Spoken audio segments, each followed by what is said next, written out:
Hello everyone, and welcome back to World of Warships Blitz with Terry. I have quickly gone through the patch notes of the past couple of months that I haven't looked at them, and one thing really that stood out that for me that I mentioned before and that I have heard was somewhat controversial is the cross-realm matchmaking. Now, while we're letting a little battle run in the background, cross-realm matchmaking obviously means that you're now playing against people from different servers.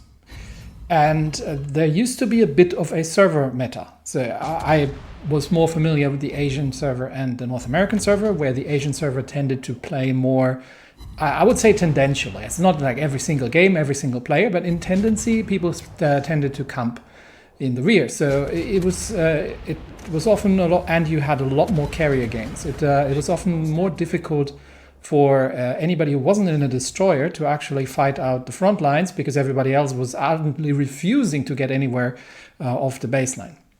And the North American server could often be a lot more aggressive to the point of fault, where people would just rush ahead pretty blindly. So now we get people from all three servers mixed together, and you don't actually know who's from where, which mixes the whole meta up. And personally, I find this a good thing. The other problem that you're obviously having, as you can see here, as I am now spotted in my Xianyang, is that, there are a lot of carrier games.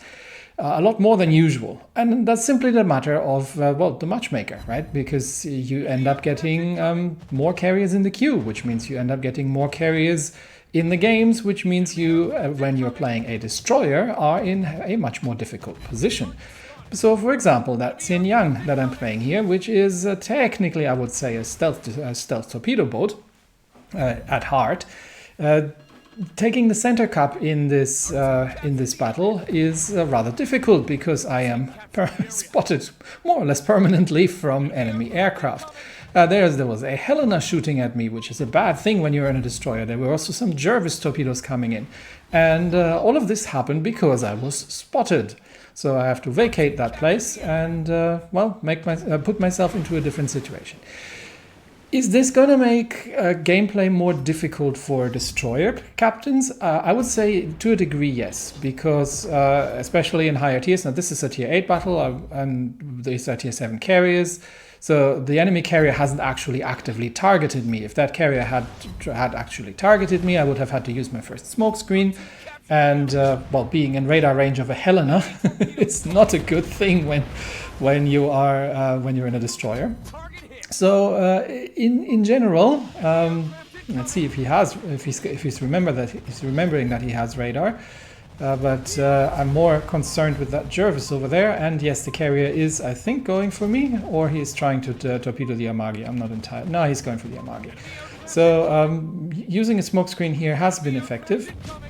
And that's sort of the thing you need to work with. You have to play differently when they are carrier games, because you just have to assume in a destroyer that you are spotted. This also can make things more difficult for battleships. So let's drop something onto that Bismarck there potentially. Let's see if we can hit him, and then we're going to make ourselves scarce because we're just outside the detection range, and the carrier is nowhere to be seen.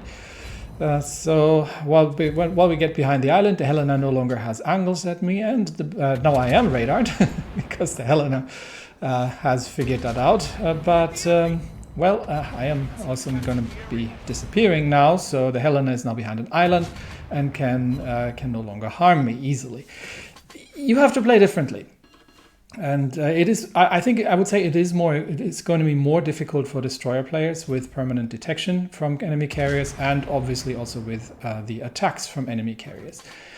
In higher tiers, when carrier players are very, very good at sniping destroyers and battleships don't, sail in straight lines and just eat all the torpedoes, then this can definitely become an issue. So I might have to play a destroyer in higher tiers a bit more, and just to see how that goes.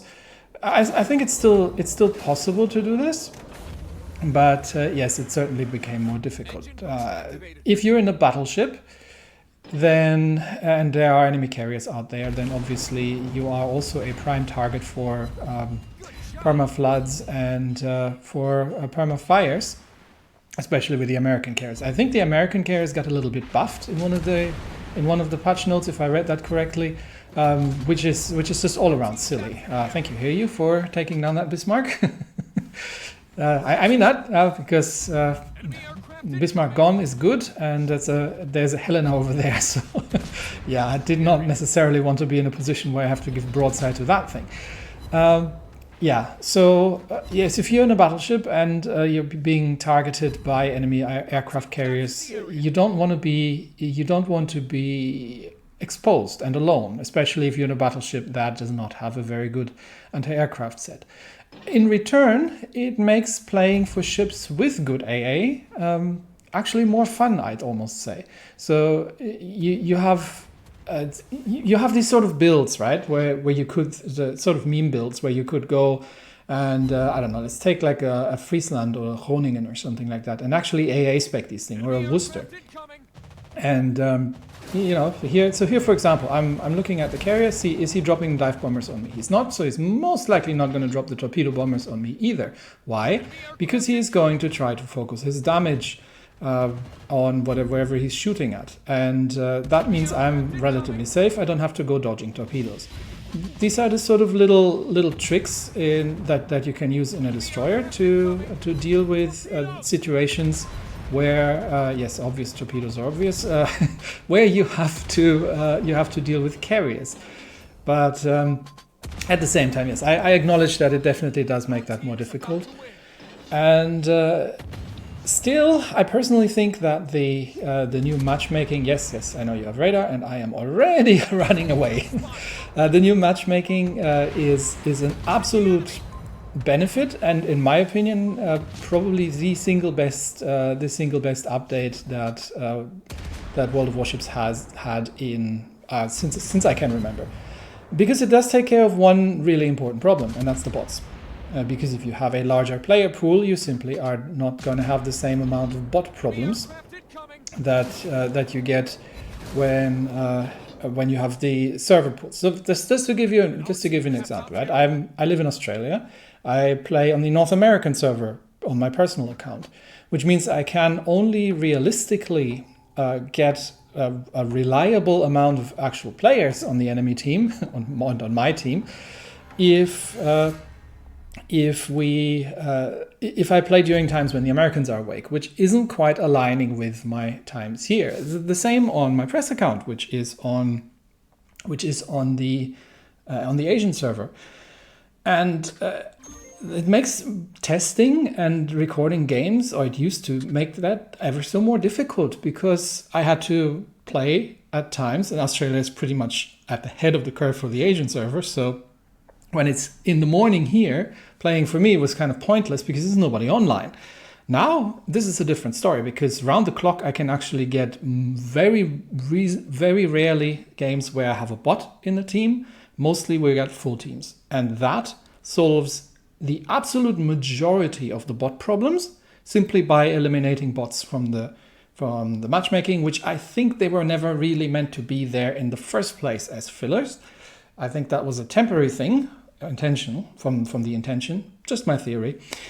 And that's a huge benefit. So all in all, I think this is a great update, and I'm really happy that this came in. The price is that we will have to adjust our meta understanding and our gameplay a bit, but I think that's good because it mixes things up. And if things get too ground in a game, then that's never a good thing. So I'm really happy about this, and I will keep exploring that. I'm still not really planning to play carriers myself, but definitely I might take out some of my AA ships for fun, and also explore if sort of AA builds actually start making sense now if you can outside of a carrier division. Anyway, that's it for me today. Thanks everybody, and I will see you next time. Bye bye.